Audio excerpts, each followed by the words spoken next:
Hello dear students, today we will be learning about documents used in the formation of company. So in the last class we have learned about promotion and promoters. So today the first topic will be memorandum of association. Now what is memorandum of association? So memorandum of association defines the objects and power of a company and relationship with outside world, and basically it lays down the objectives of the company. Next one, it enables the persons who deal with the company to know its permitted range of activities. What are the activities of the companies that is included in the memorandum of association. The next one, a company cannot go beyond the limits laid down in the memorandum. So it cannot go beyond the rules and regulations which are mentioned in the memorandum of association. Now let us see what are the contents of memorandum of association. The first one is name clause. So under name clause, the name of the company is mentioned, and the name should not be identical to the existing company. Next one, the name should not be objectionable under Emblems and Names Act 1950. The next one, the name should appear on the outside of every entry, place, office and place of the business. Next one, the situation clause. Under situation clause, name of state where the registered office of the company is located, that is mentioned. Next one, the object clause. Under object clause, power and scope of company is mentioned. Next one, liability clause. Under liability clause, it states the liability of the members, whether it is limited or unlimited. Next one is capital clause. Under capital clause, total amount of authorized capital is mentioned.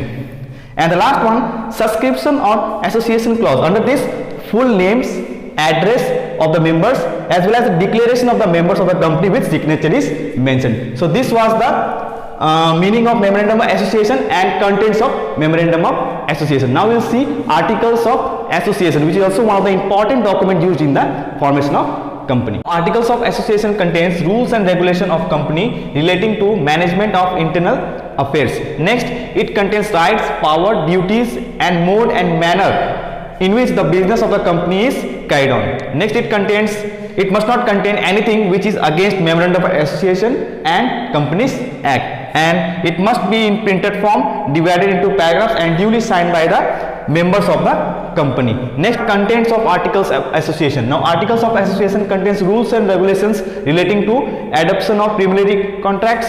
Next, number and values of shares, allotment of shares, calls in arrear, lien on shares, transfer and transmission of share, forfeiture, reissue and surrender of shares.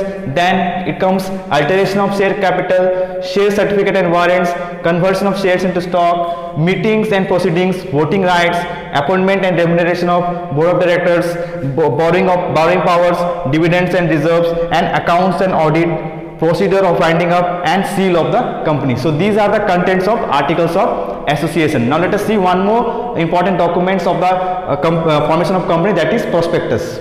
What is prospectus? Prospectus is notice, circular, advertisement or other documents which invites public to provide funds to the company in the form of deposits or subscription to its shares and debentures. It must be signed by the directors of the company. Now let us see what are the contents of prospectus. Name of the company, address of the registered office, nature of the business and main objectives of the company, capital structure, particulars about underwriters, auditors, brokers, bankers, etc., financial information and many more contents are given in your book, which go through it. So today in this video we have learnt about the documents used in the formation, that is memorandum of association, articles of association and prospectus. So this way we end this chapter. So in coming days we will do some more chapters from your book. That's all for today. Thank you students.